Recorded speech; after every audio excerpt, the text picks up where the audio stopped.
There is more than one reason why people following Sanatan call it the greatest of all. One of them is that the way of life is open for everyone to read scriptures like Veds, Purans, Mahabharata, Ramayana, and a whole lot of others. The icing on the cake is that the interpretations are highly decentralized in nature. What I mean by decentralization is that the texts are wide open for everyone to interpret according to the person's own understanding. For instance, Bhagavad Gita, a guideline to cut through the maze of morality and immorality, is widely used in corporate culture. However, its inception time is that of during the biggest war in human history. Still, no one objects to its use in daily life. That is how great Sanatan is. But there is a problem with this type of decentralization. As things get decentralized, it becomes a challenge to preserve the original and centralized meaning of the text. Many times, gurus interpreting the texts hide the original meaning from their shishyas. Things get further complicated when a bad faith actor enters in the interpretive framework. This is a reason why, despite the devolution being good in final analysis, the original context in which something begins should not be lost out. They should be preserved at a place where people can refer to in case of doubt. Here is one such attempt by us to present the full picture and background story behind the celebration of Diwali. Hi and welcome to TFIPost. I am your host Manu. If you are watching us on YouTube, please subscribe and press the bell icon to get all the latest updates. If you are watching us on Facebook, do like, share and subscribe to the page. Let's begin with the video report. When Doordarshan decided to air Ramanand Sagar's Ramayana during the pandemic, millions of kids got to know the valor of Bhagwan Ram for the first time. 2 years down the line, if you ask a kid about Bhagwan Ram, the most likely answer would be that he killed Ravan. However, for Ayodhya Vasis, Bhagwan Ram was much more than the one who killed Ravan. They were not surprised upon hearing that Bhagwan had killed Ravan. There is a reason behind it. And the reason is Bhagwan Ram's historical legacy, which had left an immutable imprint on Ayodhya Vasis' minds. Young Ram was a man filled only with virtues. It was well known in Ayodhya that he was wise, he had conquered anger, he was calm, he was knowledgeable, and most importantly, he was full of valor. The valor part of his personality took some time to manifest. According to Valmiki Ramayana, the original version of Ramayana, Bhagwan Ram had freed Ayodhya and its surrounding forest from the terror of various Rakshasas. Most prominent of these Rakshasas was Tarakasur. Bhagwan Ram eliminated Tarakasur on the orders of his teacher Rishi Vishwamitra. Through this, Rishi also wanted to ascertain whether young Ram was a follower of Dharma or not. Any young man could leave the battlefield fearing his life, but not Bhagwan Ram, partly because he did not fear Tarakasur and partly because Rishi Vishwamitra ordered him to. Satisfied with young Ram's conduct, the Rishi gave him Astras and Shastras. Shastras are weapons handled by hand. These include swords, lances, gada, among others. Astras, on the other hand, are basically bans, modern-day version of missiles. These bans can only be fired by reciting mantras. All of it was not hidden to the people of Ayodhya. The newly acquired arms and ammunitions only added to the already established legacy of Bhagwan Ram. People were convinced that if anyone could replace Raja Dashrath, then it could only be his elder son Ram. Rishi Valmiki describes him as, by patience and the related virtues, he was equal to earth, by wisdom to Brihaspati, and by valor to Devendra. According to Raja Dashrath, Rama is equal to Yama and Devendra in valor, to Brihaspati in wisdom, and to a mountain in courage. He is more virtuous also than me. Bhagwan Ram had support from every quarter of Ayodhya. They were more in awe of him than any other king could eventually go on to get respect in history. Preparations were in full swing. Ayodhya was filled with joy and every citizen was participating in the celebratory events.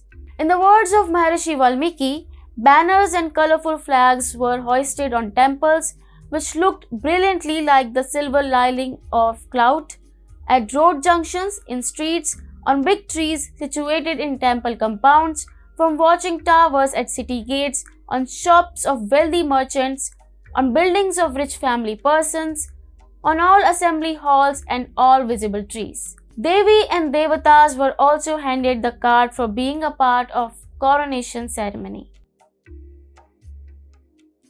All of the celebration came to a standstill when Kaikeyi, mother of Bharat and most loved queen of Raja Dashrath, asked him to grant two wishes to her.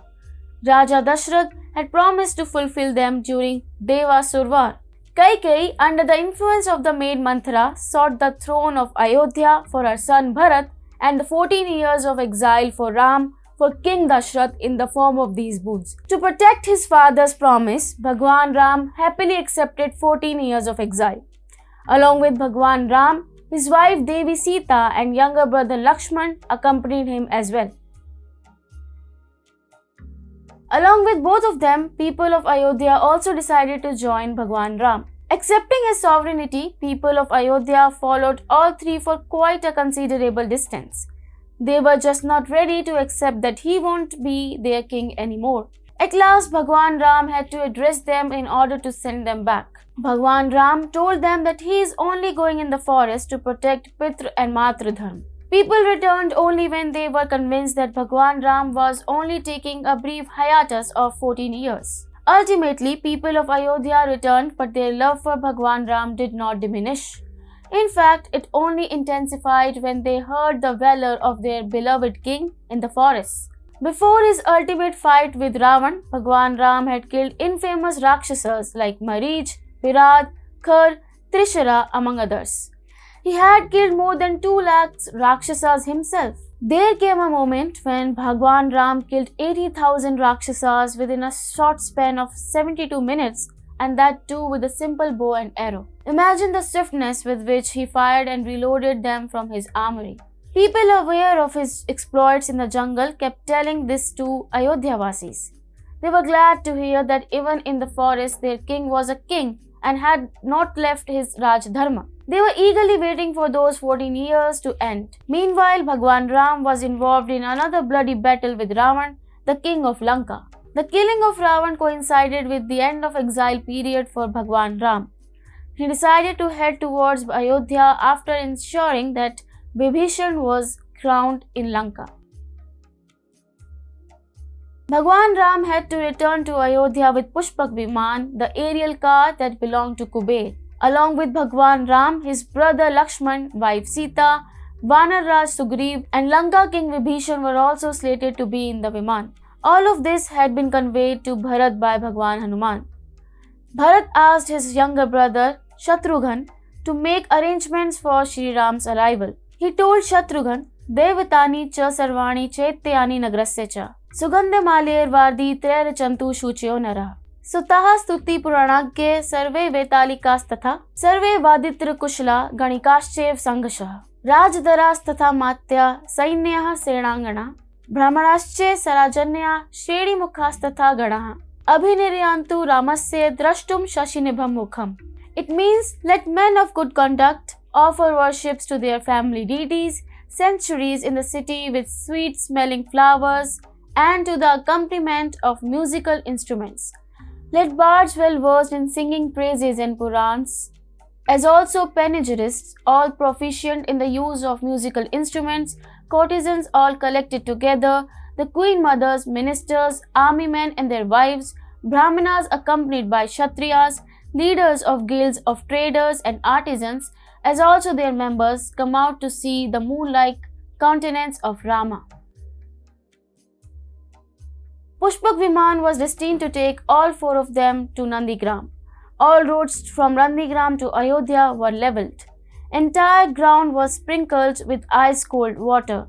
Parched grains, flowers, garlands, 5 flagrant colors were laid all across the roads, both inside as well as territories located within the vicinity of Ayodhya. Thousands of well-adorned elephants with golden girths were there to welcome Sri Ram. The whole army, armed to the teeth, was there to welcome Lord Ram. Homes were cleaned and even the poorest Ayodhya citizens took due care of purifying smallest of belongings.